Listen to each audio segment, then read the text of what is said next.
Қазақстан, туған еліміз ерекше. Біз көлемі бойынша ең үлкен 10 мемлекеттің қатарына кіреміз. Қазақстанның ұлан байтақ даласы батыстан шығысқа қарай 3000 шақырымға және солтүстіктен оңтүстікке қарай 1500 шақырымға созылып жатыр. Осындай көлеміне байланысты табиғаты да әртүрлі. Отанымыздың өңірлері климатымен және ландшафтысымен, сондай-ақ жануарлар әлемімен ерекшеленеді. Елімізде бетпақ даланың бірнеше түрі бар. Салқындығы мен тартымды саялы орманды даладан бастап, қапырақта қуаң жерлерге дейін. Қазақстанда түрлі түсті шөл далаларда, құмды жерлерден тасы бар жерлерге дейін, және әр алуан тауларда, кішкентайынан бастап Тянь-Шаньның қар басқан шыңына дейін көруге болады. Қаласаңыз, Каспий теңізінде балық аулайсың, немесе мұзды таулы өзенде суға түсесің. Тіпті аймақтардағы ауа температурасы да өзгеше.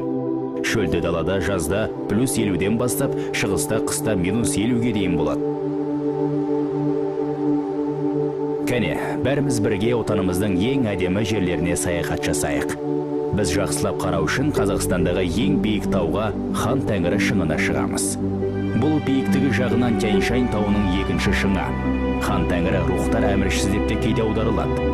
Шынында да мына сұлу шыңда бір тылмыс бар. Көне түркілердің нанымы бойынша Тәңір мен жалғыз жаратушы 7000 биіктікті бағындыру үшін альпинистер барша әлемнен келіп жатады.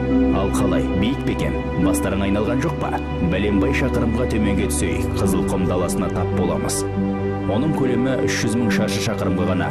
Бұл шөл дала Европадағы ірі мемлекеттердің бірі Италиямен тең. Бұл жерден кішкентай қосаяқтарда жайран бөкендерін, сұлу дуадақтарды көруге болады. Эфа мен Гюрза сынды улы жыландар да мекен етеді.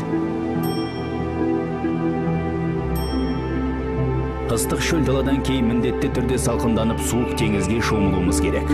Ал міне Қазақстанда теңіз өте көп. Олардың жалпы көлемі Нидерланды корольдігінен де асып түседі. Теңіздер әртүрлі. Құрғап қалған Арал теңізінің бойында үлкен айбырлылық кезеңі сақталған. Балқаш теңізі нағыз ерекшеліктің белгісі. Оның суы тұщы да, ащы да.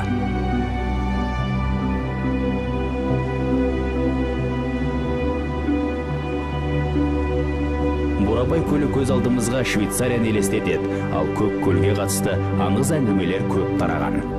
Көк көл танымал Лох-Несс өзені сияқты.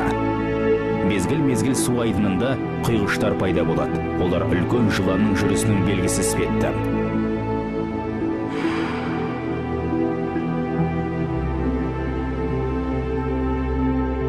Жалғыз сәйкестік бұл емес, әлемдегі ең сұлу жерлердің бірі Американдық Аризона штатындағы үлкен каньон.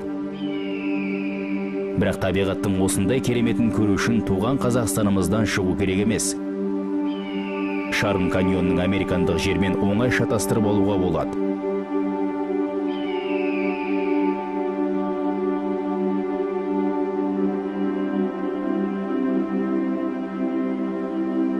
Түрлі түсті айбынды каньон 200 шақырым жерге созылып жатыр. Оның әр жері бір-біріне ұқсамаған, табиғат оны ерекше қиялмен жаратқан.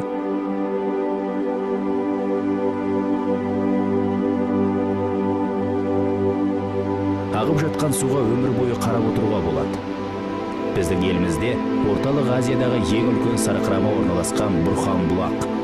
Бұл табиғат ғажабының биіктігі 168 метр, яғни 50 қабатты үйден де биік. Сарқырама сағасында табиғатты бақылаған қандай керемет, бірден өзіңді туған жеріңде емес, бір қиял әлемінде жүргенде сезінесің. Саяхатымыздың соңында жай ғана демалып, неге өлең тыңдамасқа? Тек ерекше табиғат әуенін өзеннің жағасында. Немесе ән салатын құм төбені тау болуға болады. Ауа райы ыстық болғанда құмдар органға ұқсайтын дыбыстар шығарады.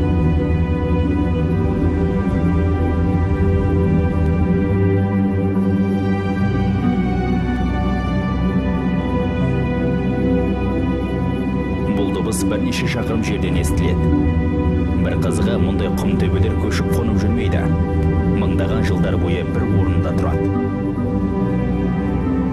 Қазақстанның табиғаты керемет. Онымен монитор арқылы таныспай, жол дорбаны иық қасып, саяхатқа шыққан жөн.